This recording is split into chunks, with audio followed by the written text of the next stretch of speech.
Try to listen. Story 23. Do worms sleep? Hannah likes worms. She wants to know everything about them. She asks her mom, "Do worms sleep?" Mom says, "I don't know. Let's search for the answer." Hannah and her mom read about worms. They learn that worms have no arms, no legs, and no eyes. They live in the ground and they eat leaves.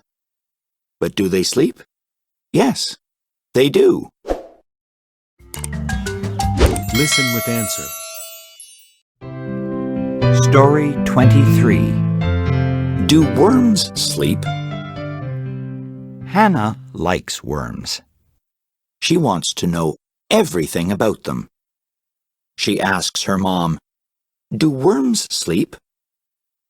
Mom says, "I don't know. Let's search for the answer." Hannah and her mom read about worms. They learn that worms have no arms, no legs, and no eyes. They live in the ground and they eat leaves. But do they sleep? Yes, they do. Read aloud.